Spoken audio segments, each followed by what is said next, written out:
The car rental agent gave me different keys and said, "The GPS in your original car has a tracker that's not ours." I just stared at her. The fluorescent lights of the Rent-A-Ride off-site office buzzed. It was 11 p.m. at the Phoenix airport. I was tired. My flight was 3 hours late.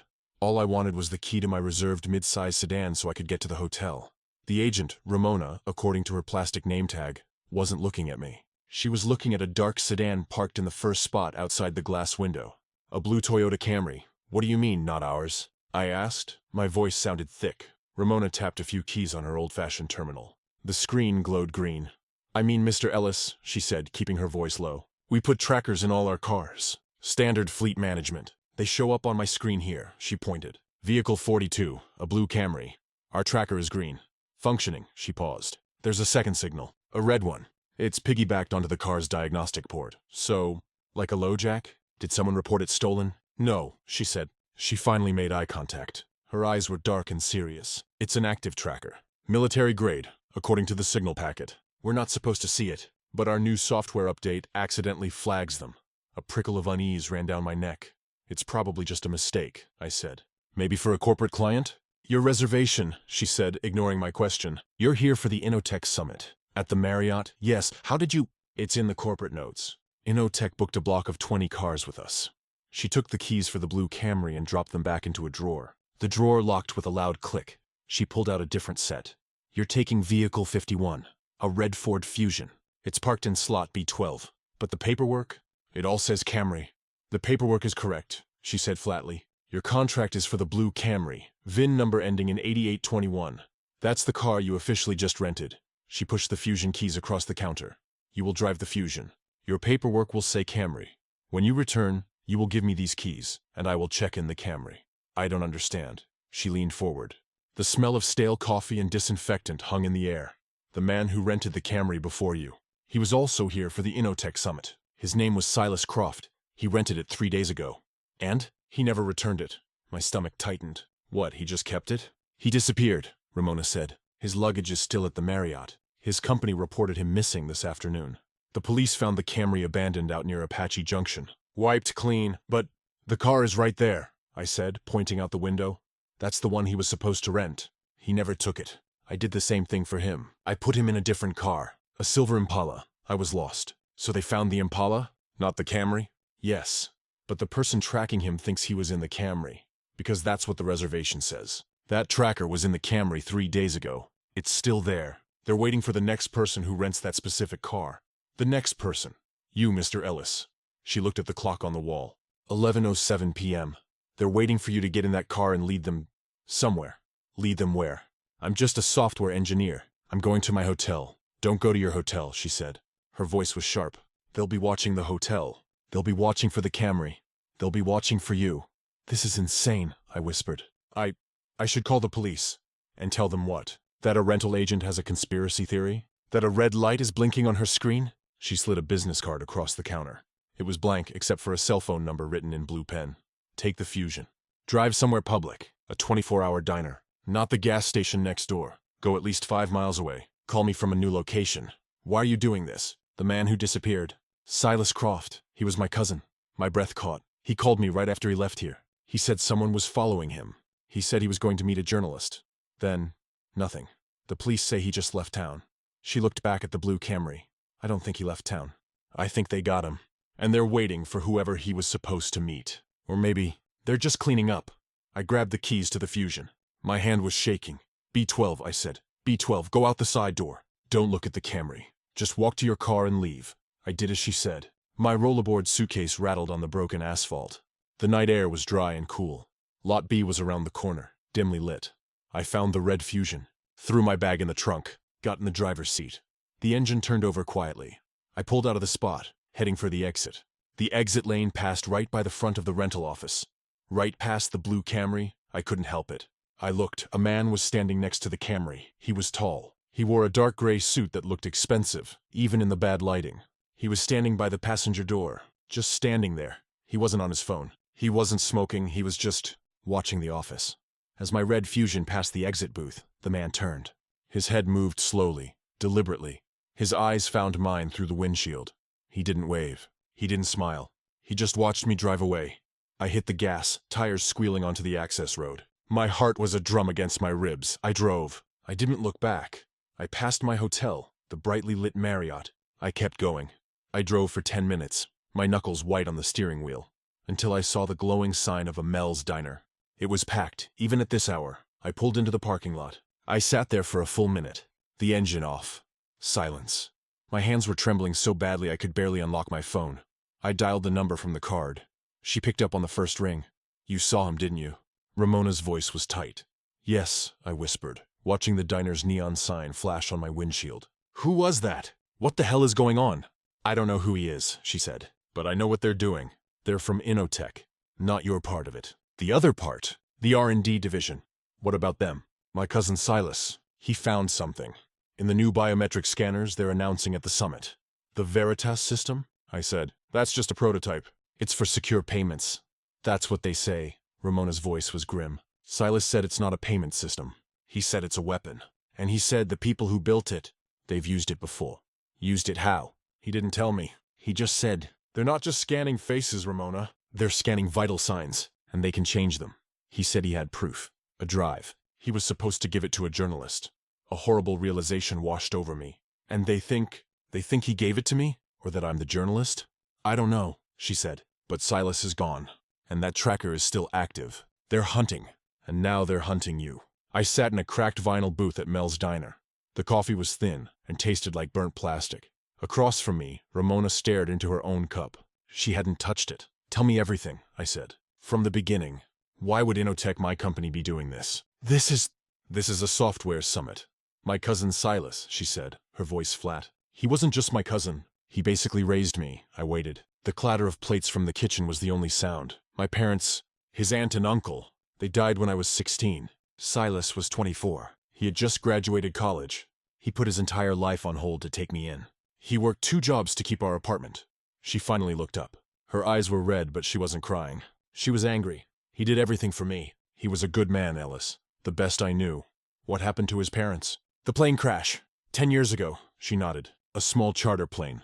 A Cessna, just them and a pilot. They were flying to see a specialist in LA. My aunt was sick. The plane went down in the desert. No survivors. That's awful, Ramona. But what does that have to with Inotech?" "The official report," she said, "was pilot error. But my uncle, he was a pilot. Air Force, 40,000 flight hours. He didn't make pilot errors." Silas never believed it.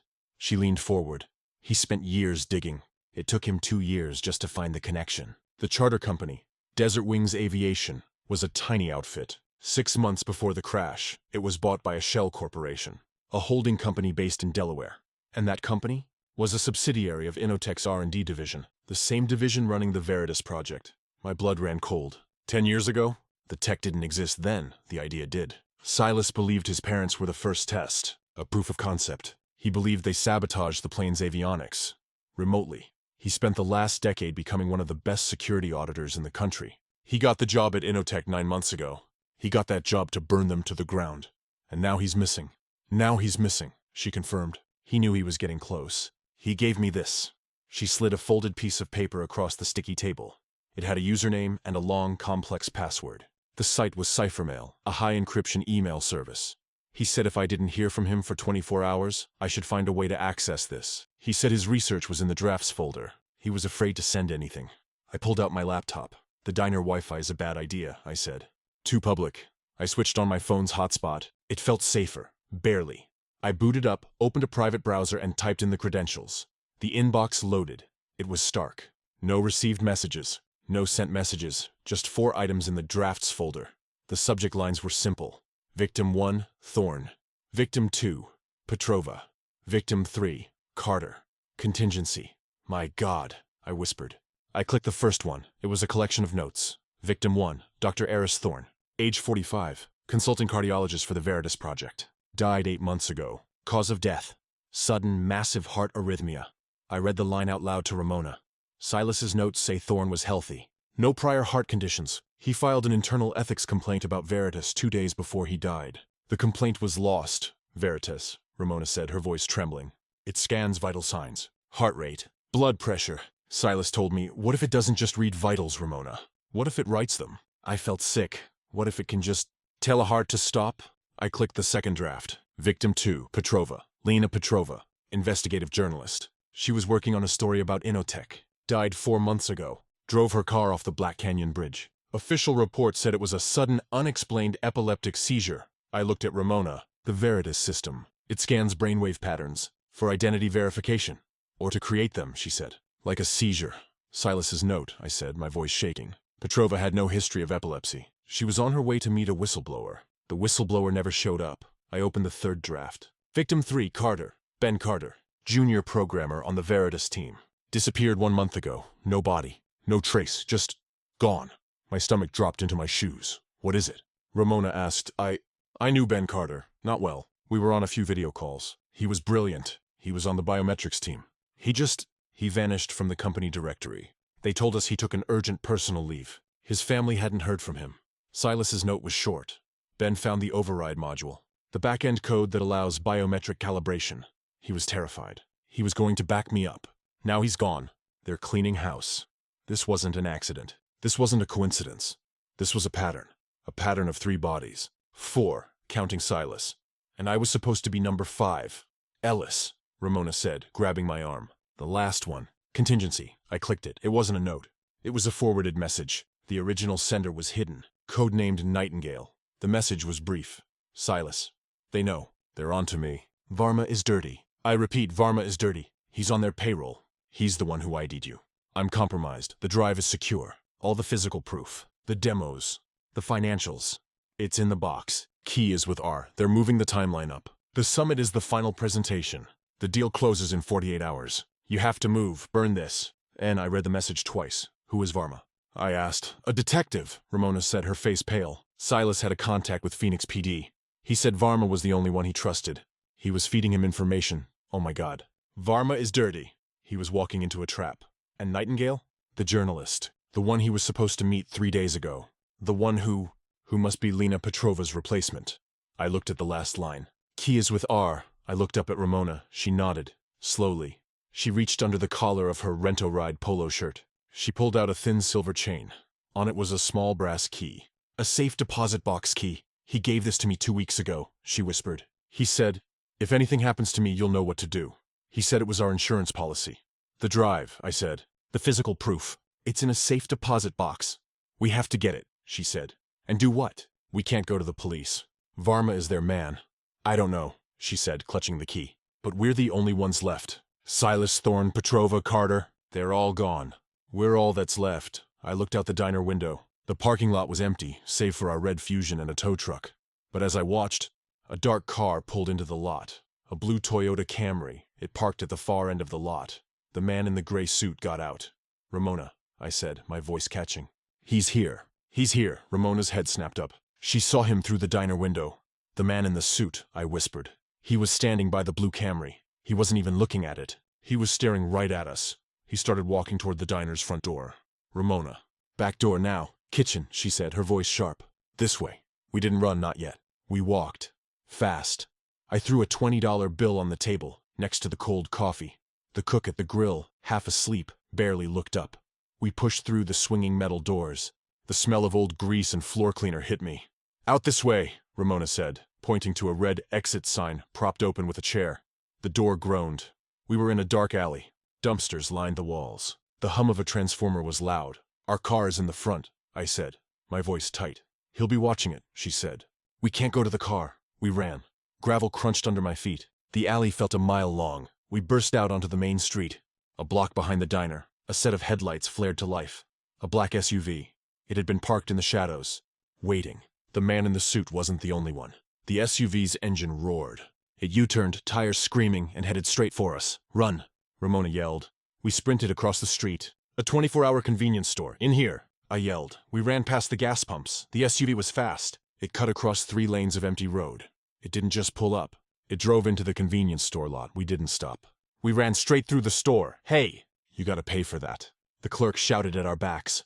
We burst out the other side. Another street. A different block. The Fusion, I said, breathing hard. It's back at the diner. My laptop. My phone. No, Ramona said. She was breathing hard, but her eyes were clear. Your laptop is in your bag. Your bag is in the trunk. We can't get it. The black SUV pulled around the block. It saw us. This way. The bus stop. A city bus was idling at the light, half a block down. We ran for it. The SUV was gaining. The bus doors hissed, starting to close. "Wait!" Ramona shouted. She banged on the side of the bus. The driver scowled but opened the doors. We tumbled in. "I fumbled for cash. Just go, go!" Ramona yelled at the driver. The driver grunted and pulled away from the curb. The black SUV swerved to a stop behind us, blocked by a garbage truck. I watched through the dirty back window as the man in the suit got out. He was on his phone. He was furious. He got back in the SUV and started following the bus. We sat in the back. My heart was a hammer against my ribs. "He's following us," I said. "He can't stop a city bus," Ramona said. "We have a few minutes. We need a new plan." "The drive," I said. "The safe deposit box. It's at a post office downtown. U.S. Postal Service. They have secure boxes. He'll follow us there." "No," she said. She was looking at the bus route map on the wall. 3 more stops. We get off at Central and McDowell. It's a transfer hub.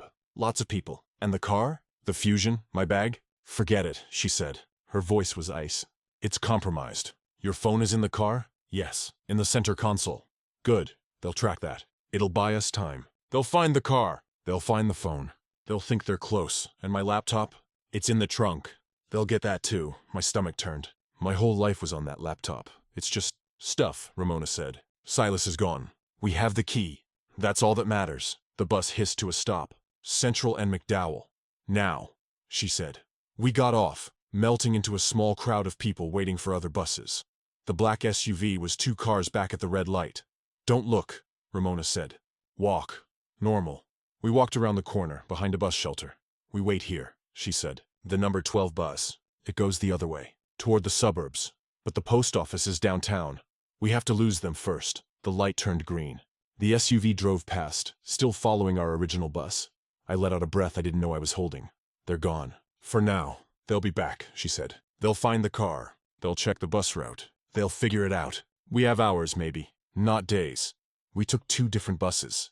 It was almost 3 a.m. when we finally got to the 24-hour post office. The lobby was empty, smelling of paper and floor wax. A wall of silver boxes gleamed under the lights. "It's in the back," Ramona said.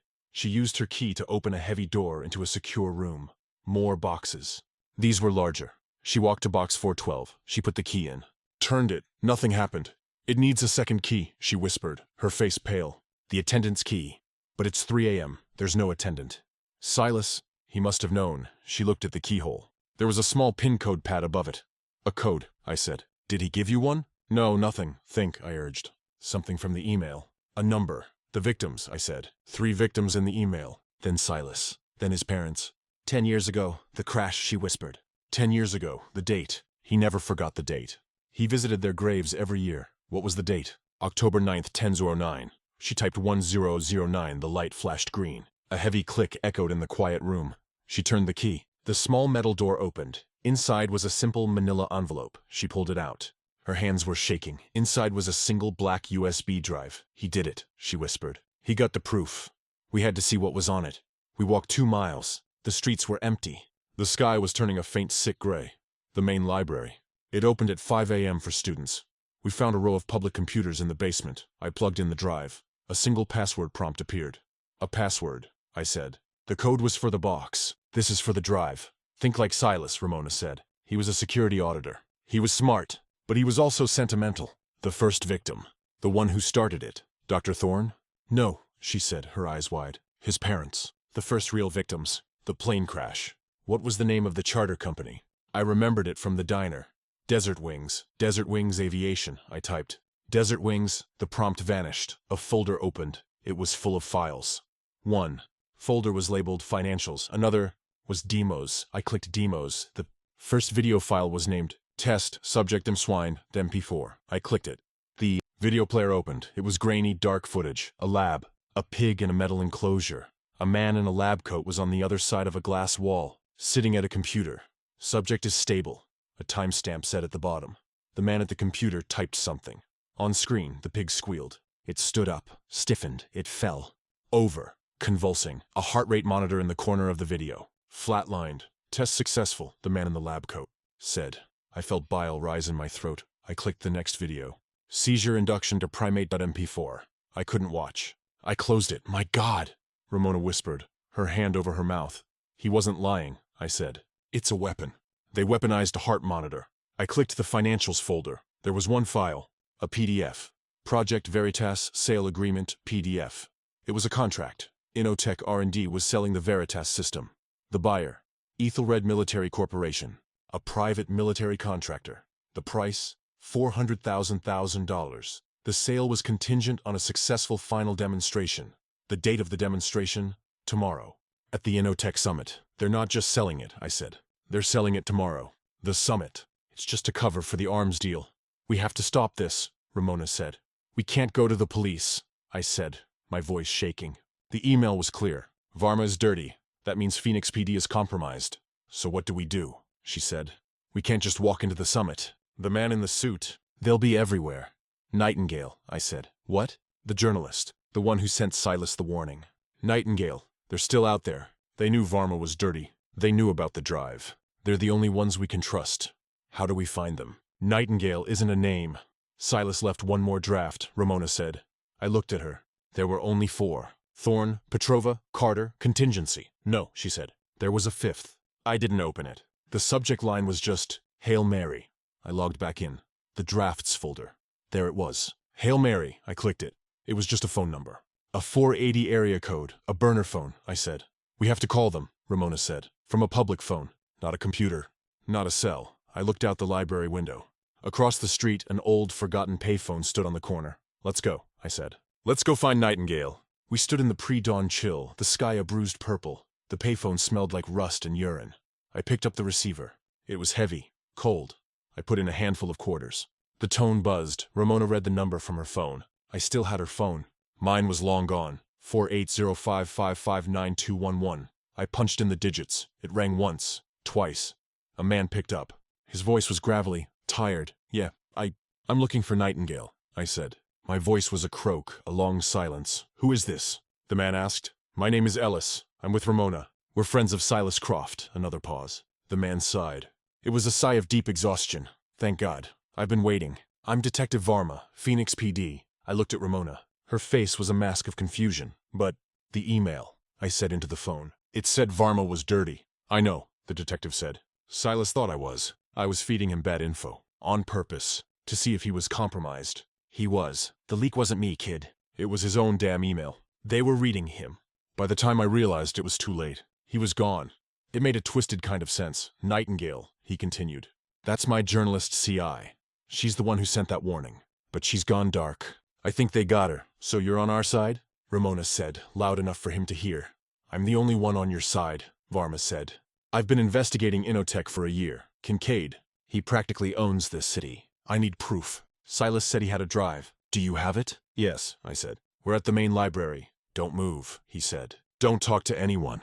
I'm on my way. I'm in an unmarked blue sedan. I'll be there in 10. He hung up. I turned to Ramona. He says he's on our side. That Silas was wrong about him. I don't like this, Ramona whispered. Silas. He was smart. He wouldn't make that mistake. What choice do we have? I said. Kincaid has men in suits and SUVs. The summit is today. The deal is closing. We're out of time. We're out of options. We waited. 10 minutes later, a blue Ford sedan pulled up to the curb. The man who got out looked the part. He was in his 50s, with a rumpled suit and a face full of worry. Detective Varma, get in, he said, opening the back door. Hurry. This whole area is crawling with their private security. We got in. The car smelled like stale cigarettes. He pulled away from the curb. He was checking his mirrors. Did they follow you? We don't think so, I said. Good. Good, he said, tapping the steering wheel. Okay, the drive. You have it? It's here, I said, my hand on the USB drive in my pocket. What now? Now, he said. We take this to the DA. I have a clean ADA waiting for my call. We're going to blow this thing wide open. He seemed legitimate. He seemed real. I felt a small spark of hope. We had made it. Then, his phone rang, a loud, jarring ringtone. He looked at the screen. 1 second. This is the DA's office. He tapped the screen. Yeah, I'm with them now. A voice came through the car speaker. A voice I had not heard before. It was smooth, cold, and full of authority. Detective Varma, do you have the drive? It was not the voice of a district attorney. My blood turned to ice. Yes, Mr. Kincaid, Varma said. His entire demeanor had changed. The friendly, worried cop was gone. I have them both. And the drive. Alistair Kincaid, the head of R&D, the villain. Good, Kincaid's voice said. Bring them to the summit building. Use the service entrance. And Detective, Offer the engineer $500,000 for his trouble. If he refuses, he joins his friend Silas.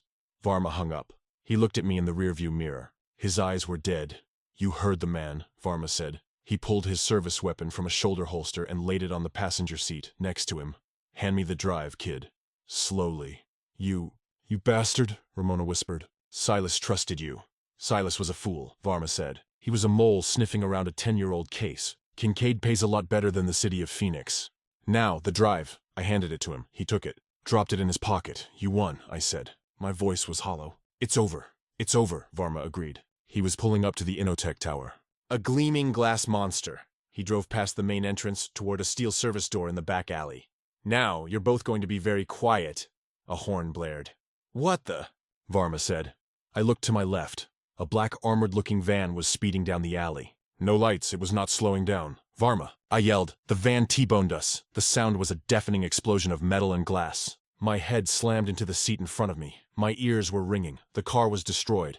Before I could even breathe, the van's doors flew open. Men and women in black tactical gear. FBI. FBI, hands up! They surrounded our car. They ripped Varma's door open. He was groaning, his gun on the floor. They dragged him out. Suspect secure. My door was wrenched open. A woman leaned in. She was calm, focused. She wore a vest. Agent Reed. Ellis? Ramona? She said. Yes, I gasped. Are you hurt? I don't think so. Good. She unbuckled my seatbelt. She pulled me out of the wreckage. Another agent helped Ramona. We stood there, shaking, as they put Varma in zip cuffs. Who are you? I asked. Agent Reed looked at me. I'm Agent Thea Reed, FBI. We're Nightingale. I stared at her. Nightingale. Is the FBI? Nightingale is my task force, she said. We've been investigating Inotech for a year. We knew Silas was our whistleblower. We've been tracking Varma for 6 months, waiting for him to lead us to Kincaid. But the email. The warning, Ramona said. That was me, Reed said. We tried to warn Silas. We knew Varma was dirty. We didn't know Kincaid would move so fast. She pointed to Varma's car. Your call to Varma's burner phone. It was the last piece. It gave us the probable cause to move. You just led us right to the Dragon's front door. But, I said, my voice trembling, he has the drive. Varma. He put it in his pocket. Agent Reed smiled. A thin, cold smile. We know. And now so do we. She nodded to an agent. Let's go get it. The safe house was a nondescript apartment in a Scottsdale suburb. It smelled like new paint and bleach. I was sitting on a beige sofa.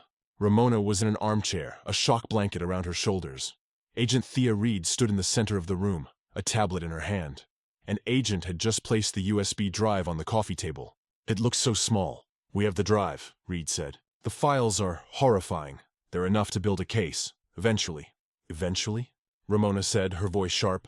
The summit is today. The sale is happening. That's the problem, Reed said. Alistair Kincaid is insulated by 10 layers of lawyers and shell companies. His legal team will argue this drive was stolen, that it's fabricated. They'll tie us up in court for years. By then, the Veritas system will be sold and gone. So he wins, I said. It was a statement, not a question. No, Reed said. He doesn't, not today. We have one chance to stop this. A clean confession. I looked at her. He's not going to just confess. He is, Reed said, her eyes locking on mine. Because he doesn't know Varma was arrested. He doesn't know we have the drive. He doesn't know we're Nightingale. She paused. Right now, all he knows is that his dirty cop was supposed to deliver 2 problems. And they never arrived. I understood. He's waiting for me, I said. Reed nodded. He's waiting for you. He's waiting for Varma. Or he's waiting for a report that you've been handled. But he's not expecting you to just show up and ask for the money, I said. A flicker of respect in Reed's eyes. The $500,000, he offered it through Varma. He thinks you're just a greedy little engineer. He thinks you can be bought. Ramona stood up. You can't send him in there. That's a suicide mission. She's right, I said. He'll have me killed. He won't kill you if you're coming to make a deal, Reed said. He'll want to gloat. He'll want to make sure you're not a threat. And he'll do it in his office, a place he thinks is secure. She pulled a small black square from her pocket. A digital recorder. State of the art. You'll wear it. You'll walk into that summit like you own the place. You'll tell the front desk you have a personal meeting with Mr. Kincaid. He'll take it. And what do I say? I asked. My voice was shaking. You tell him Varma tried to double-cross you. That you got away. You tell him you have a copy of the drive, and you want the $500,000 for your silence, and for the original. I can't, I said. Ramona walked over to me. She put her hand on my shoulder. Yes, you can, she said. For Silas, for my parents. I looked at her. Then at Agent Reed. Okay, I'll do it. An hour later, I was in a new suit. The FBI had one ready. I was wired. The recorder was taped to my chest. I walked through the lobby of the Inotech Tower. It was buzzing. Banners for the Veritas Summit were everywhere. I felt like I was going to be sick. I went to the private elevator. The man in the gray suit, the one from the airport, was standing right there. He saw me. His eyes widened. I didn't flinch. "He's expecting me," I said. The man put his hand to his earpiece. He listened. He nodded. He pressed the button for the penthouse. The elevator doors opened into a massive office. And there he was. Alistair Kincaid. He was in his 60s, with silver hair and a perfectly tailored suit. He was smiling. "Mr. Ellis," he said, like he was greeting an old friend. "You've had a busy night." "You have no idea," I said. "Varma has proven to be disappointing. But no matter. You're here. That tells me you're a practical man." "I am," I said. "I'm a practical man who wants $500,000. Kincaid laughed. He poured 2 glasses of whiskey. He pushed one toward me. I didn't take it. "I have the drive," I said. "The original. Varma's gone." "Yes, Varma is gone," Kincaid said, taking a sip. "And now, so is your leverage. The deal, Mr. Ellis? It was finalized an hour ago. The money is in escrow." "The drive," he sneered, "is now just a souvenir." My stomach dropped. "What?" "The summit is a formality. The buyers are already pleased. Your little drive is meaningless." I was desperate. "Silas, Dr. Thorne, the journalist. You killed them. We're done," a voice said in my earpiece. It was Reed. "We have enough. Get out." But I couldn't. "You killed them all," I said, louder. Kincaid's smile faded. Silas was a pest. Thorne was a moralist. Petrova was a fool. They interfered with progress. They cost the company millions. "And Ramona's parents?" I said, my voice low. 10 years ago. The plane crash." Kincaid's face went dark. "You've been talking to that girl." "The rental agent." He walked to his desk. That was just a field test. A proof of concept. We had to know if the avionics package worked. And it did. Beautifully, he confessed. He confessed to it all. "He just confessed," I said out loud. Kincaid looked confused. "What?" I said, looking at the door. "He just confessed." Kincaid's eyes widened. He realized. He lunged for his desk. The office doors exploded open. "FBI." "Don't move!" Agent Reed was in the front. Her team swarmed the room. "Alistair Kincaid, you are under arrest." Kincaid stood there, frozen. The whiskey glass slipped from his hand and shattered on the marble floor. It was over. 6 months later, I sat in a hard wooden chair in a federal courtroom. The room was packed. I was wearing a different suit. This one I had bought myself. The prosecution calls Ellis Vance to the stand. I walked up. My hands were steady. I looked out. I saw Agent Reed in the front row. Next to her, Ramona. At the defendant's table, Alistair Kincaid stared at me. He looked smaller, his expensive suit replaced by a standard orange jumpsuit. Next to him sat Detective Varma and the man in the gray suit, whose name I now knew was Thomas Shaw. "The enforcer." "Mr. Vance," the prosecutor said, "please tell the court what you heard Mr. Kincaid say on the day of his arrest." I looked at the jury. He told me he killed them. The courtroom was silent.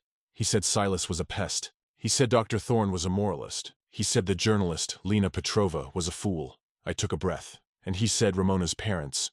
The plane crashed 10 years ago. He said it was a field test, a proof of concept. Kincaid's lawyer objected. "Overruled," the judge said. The prosecutor played the recording. My voice, shaking. "And Ramona's parents?" Then Kincaid's voice, smooth and cold. That was just a field test. We had to know if the avionics package worked. And it did. Beautifully." A gasp went through the courtroom. The jury was out for less than 3 hours. The verdicts came fast. Guilty. On all counts. Alistair Kincaid. Conspiracy to commit murder. Illegal arms trafficking. 12 counts of wire fraud. Sentence, 40 years to life in a federal supermax prison. No possibility of parole. Detective Varma. Pleaded guilty to corruption and accessory to murder. He testified against Kincaid. Sentence, 15 years in a medium-security federal prison. Thomas Shaw, the enforcer. Found guilty of conspiracy and the kidnapping of Ben Carter. Sentence, 20 years. It was a clean sweep. The fallout was immediate. Inotech, as a corporation, ceased to exist. The government dissolved it. The Veritas project was seized by the Department of Defense, classified, and buried in a vault so deep no one would ever find it again. The $400 million sale was, of course, canceled. Ethelred Military Corporation was investigated, but they claimed they were just buying a security system and were cleared. The families of the victims finally got justice. The estates of Dr. Eris Thorne, Lena Petrova, and Ben Carter all received massive settlements from the seized Inotech assets. So did Ramona. The plane crash that killed her parents was officially reclassified as a corporate homicide. Agent Thea Reed. Nightingale got her promotion. She was made section chief of the FBI's new Cyber Warfare and Technology Crimes Division, the one she had basically just invented. Ramona. She was the real hero. She used the settlement money to start a scholarship, the Silas Croft Forensic Auditing Grant, for students who wanted to find the numbers that people try to hide. She was applying to law school. And me? I couldn't go back. I couldn't sit in a cubicle and write code for payment systems. I quit my job. 2 weeks later, I got a call from Agent Reed. "I need someone who understands this tech," she said. "Someone who knows how these guys think. Someone who has been through the fire." I took the job. I became a consultant, a specialist for her new division. My job was simple. I was the guy they sent in to look at new, shiny tech and figure out how to use it as a weapon so I could stop the next Alistair Kincaid from ever getting started. 3 years later, I was back at the Phoenix airport, not at Rent-O-Ride. It was gone, replaced by a generic corporate chain. I was at the rental counter. A new agent, a young kid, was tapping on a screen. "Mr. Vance, we have your reservation." "A mid-sized sedan," he smiled. "Here are your keys. You're in slot 14. He handed them to me. I said thank you. He didn't give me a cryptic warning. He didn't tell me about a secret tracker. He just wished me a good day. I walked out into the concrete garage. I found the car, a silver Nissan. I put my bag in the trunk. Then I walked to the driver's side, got on one knee, and leaned down. I looked under the dashboard. I found the diagnostic port. It was clean. No piggyback devices. No red lights. I do this every time. I always will. I got in the car and started the engine. It's strange. You live your whole life in one world. A world of software updates, and quarterly reports, and bad hotel coffee. You think you know how things work. Then, in a single night, the floor opens up. You find out there's a whole other world, running just underneath yours. A world of men in suits and secret weapons, and people who will kill you for a line of code. You find out the systems you trust, the police, the corporations, are just as broken as anything else. That night, I learned that the only thing you can really trust is the person next to you, Ramona, a rental agent. She could have just handed me the keys to the Camry. She could have just let me drive out into the night. She didn't. She lost everything because of Inotech. Her aunt, her uncle, her cousin. But she didn't break. She fought back. I see her for coffee when I'm in D.C. She's not a rental agent anymore. She's Ramona Croft Esquire. She finished law school in 2.5 years. Top of her class. She works for the Department of Justice now, in the Corporate Fraud Division. She's a hunter, just like me. Agent Reed is still section chief. She's the one I report to. We've taken down 3 other projects like Veritas in the last 2 years. None as bad. Not quite. Alistair Kincaid will die in a supermax cell. I don't even think about him.